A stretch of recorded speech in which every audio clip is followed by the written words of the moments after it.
ഇന്ന് രാവിലെ മുതൽ നമ്മുടെ തക്കുടു നമ്മുടെ വീട്ടിൻ്റെ ഉള്ളിൽ തന്നെയാണ് കേട്ടോ. അപ്പോൾ തക്കുടുവിനെന്ന് വെച്ചാലില്ലേ, തക്കുടുവിന് ഇന്ന് രാവിലെ മുതൽ ഒരു ക്ഷീണം പോലെ, എൻ്റെ കുട്ടിക്ക് എന്തെങ്കിലും ഒരു ക്ഷീണം ആയിക്കഴിഞ്ഞാൽ പിന്നെ അവൾ വീട്ടിൽ നിന്ന് പോക്ക് കുറവാണ് കേട്ടോ. എൻ്റെ കൂടെ തന്നെ വന്ന് എൻ്റെ കൂടെ തന്നെ പണി ചെയ്യുമ്പോഴും ഒക്കെ നിൽക്കും.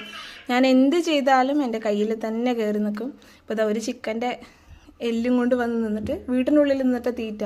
അപ്പോൾ നടക്കുകയാണ്, മനുഷ്യന്മാർ നടക്കുന്നത് പോലെ ഉള്ളിക്കൂടെയൊക്കെ അടുക്കളയിൽ നിന്ന് ഇങ്ങനെ ഇറങ്ങിയിട്ട് നടന്നു വരിക കൂടെ ഒപ്പം. അപ്പോൾ എന്തെങ്കിലും ഒരു ഉഷാറ് കുറവുണ്ടെങ്കിൽ മാത്രം അവൾ ഇത്രയും നമ്മുടെ വീട്ടിൻ്റെ ഉള്ളിൽ തന്നെ നിൽക്കുള്ളൂ കേട്ടോ. ഉഷാറായ പിന്നെ പിടിച്ചാൽ കിട്ടില്ല ആളിനെ. അമ്മ പിച്ച് തരട്ടെ, പൊന്നിനിമ്മ പിച്ച് തരട്ടെ, നമുക്ക് പിച്ച് തരട്ടെ ചോദിച്ചതെടുത്ത് കയ്യിലെടുത്ത് വെച്ച് നോക്കി. ഇനിയിപ്പോൾ സോഫേൻ്റെ മുകളിലൊക്കെ കൊണ്ടുപോയി വെക്കും. എൻ്റെ തക്കുവോ, ഞാൻ പിച്ച് തരടി, ഞാൻ പിച്ച് തരാം.